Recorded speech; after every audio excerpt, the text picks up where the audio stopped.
Bonjour à tous, bienvenue dans votre nouveau numéro de Savo Actu. Nous sommes le 12 avril. Le concept, vous commencez à le connaître, une interview avec un invité du jour et puis ensemble, nous brossons l'actualité de la semaine dans le département. Aujourd'hui, notre invité, c'est Loïc Lélier. Bonjour Loïc. Bonjour. Loïc, vous avez 50 ans et vous êtes le directeur artistique de l'association Instactaf. Qui a son grand rendez-vous cette semaine avec le Zygomatic Festival, un festival d'humour qui commence samedi. Première question, pour une association, c'est compliqué aujourd'hui de monter un festival?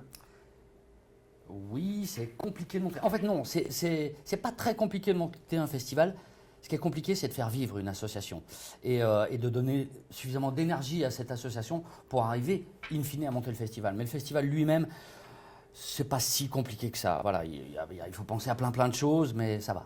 Quand il arrive à faire ses preuves, on sent que les soutiens viennent plus facilement. C'est pas rapide, c'est pas rapide. Là, on est à la 8e édition, ça arrive. Voilà, ça commence à venir et effectivement, on sent que les gens connaissent le nom Zygomatic Festival. Donc, du coup, ça aide en direction de tous les interlocuteurs. Alors justement, vous disiez, c'est la 8e édition. Et puis la ville, la ville vous a donné les clés de l'espace Malraux en quelque sorte.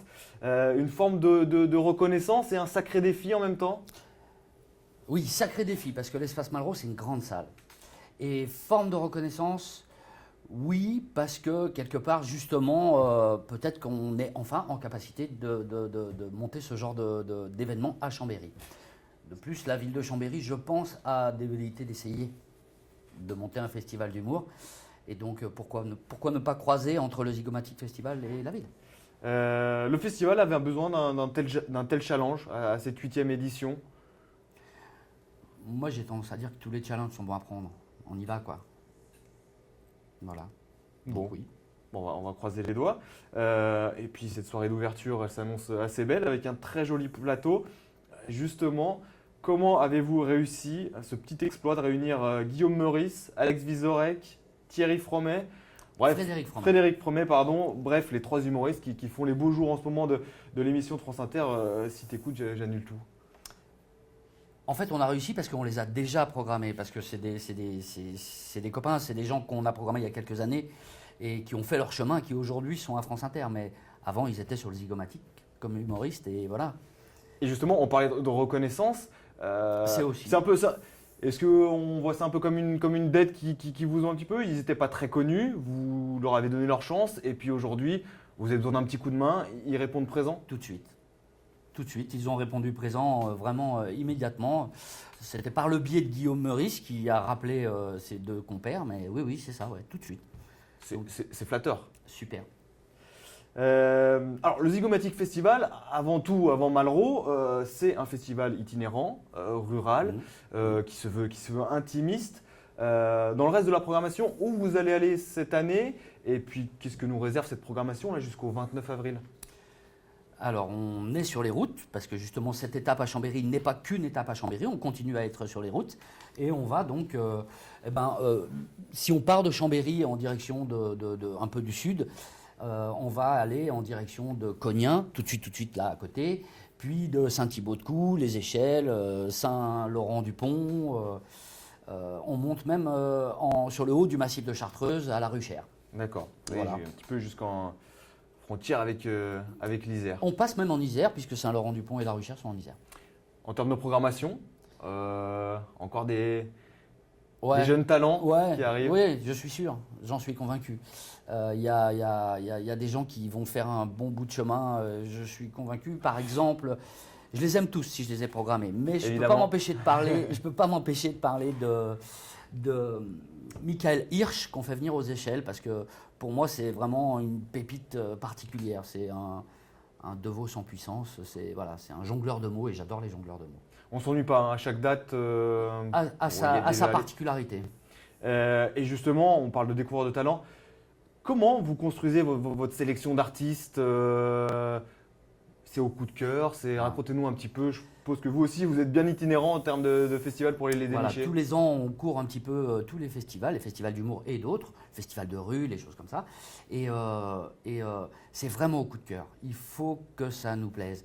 Et on peut dire que comme depuis 8 ans, on cherche beaucoup, on voit énormément de spectacles d'humour, eh ben, l'humour, comment dirais-je, ça s'use un peu, c'est difficile. Et donc, quand vraiment on adhère, on est de plus en plus sûr qu'on adhère. Oui, c'est validé. De fait, c'est indiscutable. C'est votre expérience. C'est notre expérience. Combien on voit d'artistes, combien vous voyez d'artistes pour une programmation Est-ce que c'est une quarantaine pour en choisir 5, 6, 7 C'est un peu plus. C'est presque une centaine de spectacles par an. Mais les spectacles vus l'année ne seront pas forcément ceux programmés là. Ça sera peut-être ceux de l'année d'avant et tout. Disons qu'on continue un repérage régulier, vraiment régulier, avec une centaine de spectacles par an. Et selon les années, on arrive à en découvrir, entre guillemets, entre 10, 20, 30, qui nous font vraiment plaisir, qu'on a envie de programmer, quoi. Un petit mot côté pratique, le festival est un petit peu plus long, bon, pas forcément plus dense, mais plus long, et légèrement décalé dans la saison. Pourquoi ces choix? Alors c'est vraiment technique. Le festival est né sur le massif de Chartreuse en plein hiver, et il faut dire que quand il neigeait, bon bah voilà, la neige est ce qu'elle est, et les gens rentrant du boulot super tard avaient du mal à ressortir pour aller au spectacle sous des trompes de neige. Du coup, voilà, on avait toujours des dates un petit peu moyennes parce que des chutes de neige. Donc Guillaume Meurice d'ailleurs, la première fois qu'il est venu, le pauvre s'est retrouvé sous une véritable tempête de neige et n'a pas eu une superbe salle, quoi. Oui, vous n'en avez pas tenu rigueur. Hein.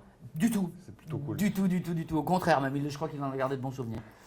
Et puis je crois aussi, voilà, vous avez accès sur vendredi, samedi, dimanche, voilà, moins de rendez-vous en pleine semaine. Voilà, c'est ça. Les fins de semaine, un petit peu plus long aussi parce que quelque part pour nous et pour l'équipe de bénévoles, c'était compliqué d'arriver à tenir un petit peu tout ça tendu longtemps, pendant 15 jours, 3 semaines.